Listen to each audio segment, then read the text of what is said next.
Hi everyone, how you doing? My name is Omar Cummins with FC Cincinnati and the FC Cincinnati Foundation. Our final guest reader and community leader is Kay Lyke. You might recognize his voice as he is a DJ and on-air personality for Q102 radio station. Kay hosts live radio show, plays music, discusses current events and topics, and even interviews special guests. Kay graduated from Virginia State University, where he ran track and received his bachelor's degree in marketing. Originally from Las Vegas, he calls Cincinnati home and is a big FCC fan. Here is Kay reading Lift As You Climb by Patricia Ruby Powell.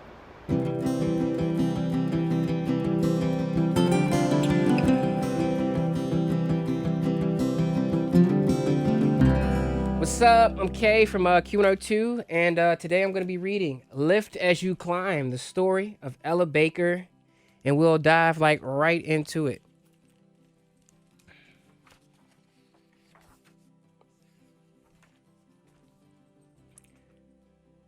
Under a bright North Carolina sun, Ella rode to church with Granddaddy and Mama. When Granddaddy Mitchell stood to preach, Ella sat in the deacon's chair, legs ruler straight, ears soaking up his strong voice. He preached, give to others. He preached, join together. He spoke freedom. He asked, what do you hope to accomplish?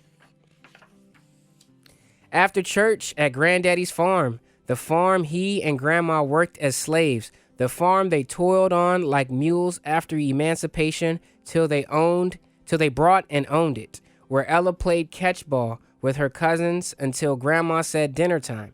Afterwards, listen. Back when we was slaves, Master said, bet you not marry light-skinned Carter. I said no how.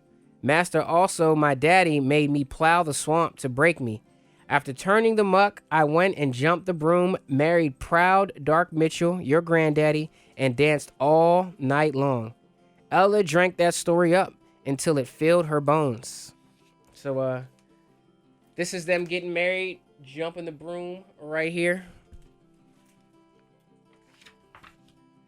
She listened to neighbors tell about chopping cotton. Many still lived in shacks, worked white people's land, like her grandparents had back in the slave days.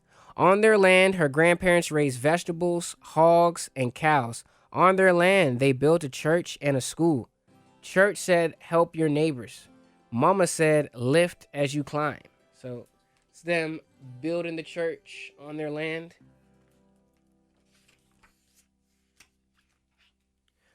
When Ella was about 10, Mama said, Ella, help the neighbors. Ella rounded up the motherless children, dragged them home, dunked them, scrubbed them, dressed them in clean clothes, returned them to their grateful daddy. Ella harvested peas. After her family ate their fill, she took a peck of peas to the neighbors. When strangers came over, Ella stoked the fire, warmed the food, served it. At 14, Ella set off to boarding school in Raleigh, high school and college at Shaw University, top of her class, worked as a waitress to pay her way. After she graduated, Ella moved to New York City. She asked herself, what do I hope to accomplish? She would lift as she climbed. So I guess this is her working as a waitress to pay her way through school, and this is Shaw University, HBCU.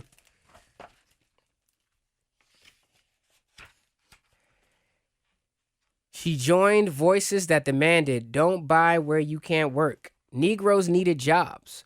White shop owners needed Negroes to buy from their shops or they'd close.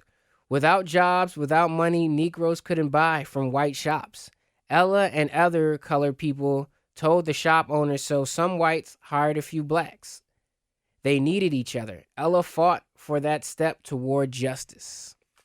So this is them with their signs saying, don't buy where you can't work.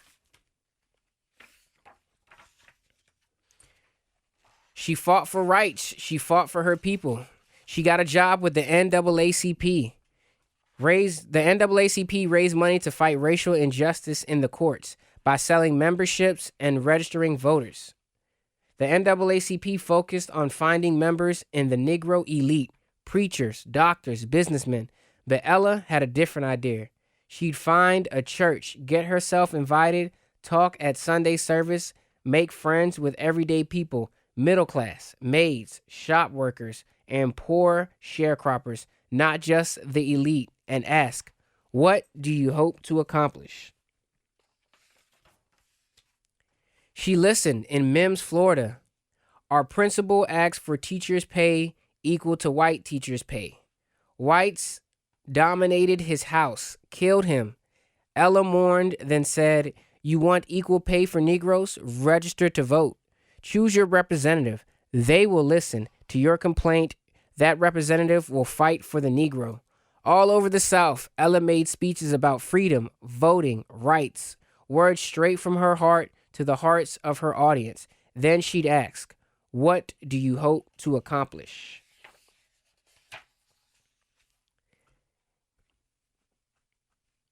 In one Virginia town, people objected to police brutality. Why the police beat Negroes when they hadn't committed a crime? Another town, they wanted better teacher salaries and school buses. Another, use of city parks and playgrounds. They wanted fair treatment, but the Negro middle class resisted joining the NAACP and getting the votes. Why anger their white bosses? Risk their jobs, their comfort. Why risk being hungry? So this is, I guess, the police beating some people, and this is people getting registered to vote right here. Ella told this story across the tracks. The poor live in filth and get diseases. Those diseases hop those itty-bitty tracks and infect you. That made sense to the middle class. All Negroes were in this together. They'd have to risk angering their bosses. Ella and her new friends, workers, partners, believers, mostly women, walked into bars and grills, schools, beer gardens, boot black parlors. She was always the poised lady, always Miss Baker, posing the question, what do you hope to accomplish? This is them traveling, going to all these places, the bars, the grills, the schools, the beer gardens. The people wanted freedom. Martin Luther King Jr. and 100 men, mostly preachers, and Ella worked together for black freedom. They formed the Southern Christian Leadership Conference. Churches work with preachers at the top, handing down knowledge from the pulpit to the flock. That's how these preachers wanted to work now, like their churches did, from the top down. Ella worked from the bottom up. From the grassroots, she wanted people to solve their own problems, like her mother taught her, lifting as she climbed. But the powerful men weren't used to women working in their inner circle. Ella listened to the people, then raised their questions with the preachers. Shouldn't we harness the power of black women as leaders? Shouldn't we train local leaders? Shouldn't we create education programs?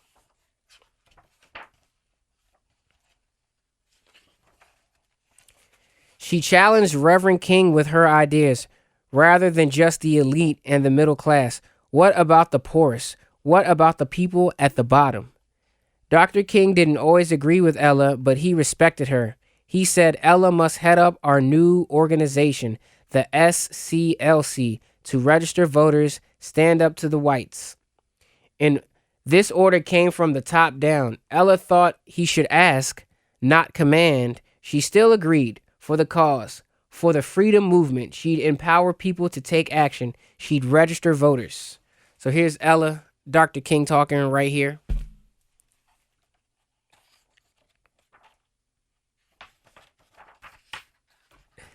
Then something amazing happened. Negro students sat at whites-only lunch counters. They wanted to be served a hamburger alongside white people. In the store where they brought school supplies in Greensboro, Nashville, Durham, and Atlanta, sit-ins exploded throughout the South. Ella had never been so excited. So here's a picture of a sit-in right here. This is what a sit-in looks like, or looked like.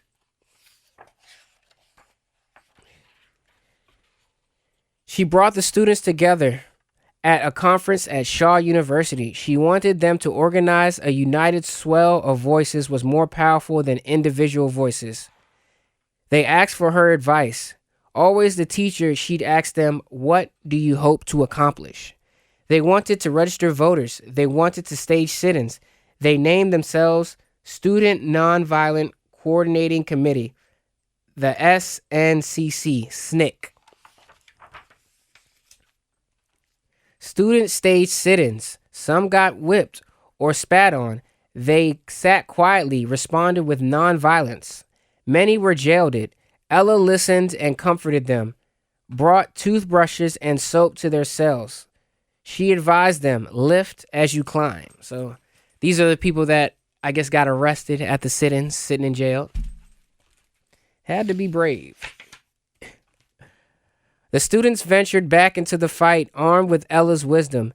Tennessee tenant farmers, poor Negroes working for white plantation owners, hungry and bone-tired from overwork, tried to register to vote. White bosses evicted them from their shacks, beat them for being bold. Now the sharecroppers lived in tents. The students asked them, "What do you hope to accomplish?" They wanted justice. They wanted the vote. They wanted to be treated like citizens. Ella worked alongside the students when they rode in battered school buses and commercial buses, testing the new integration laws by breaking old Jim Crow laws. They sat in white-only seats. They came south to help desegregate. In Alabama, the buses were firebombed. Students were beaten, jailed. Those freedom riders of 1961 woke up the nation. This is their bus being firebombed right here. Some freedom riders heading down south, going through what they went through.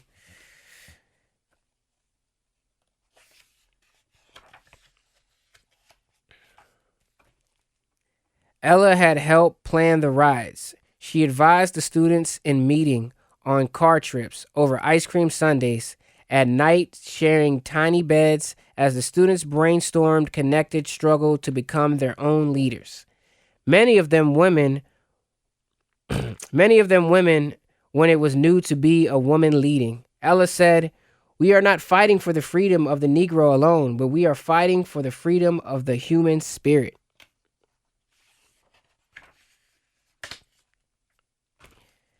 To her last days, Ella fought for freedom, lifting as she climbed. The seed she sowed all her life continued to bear fruit today. She said, "The struggle for rights didn't start yesterday and has to continue until it is won.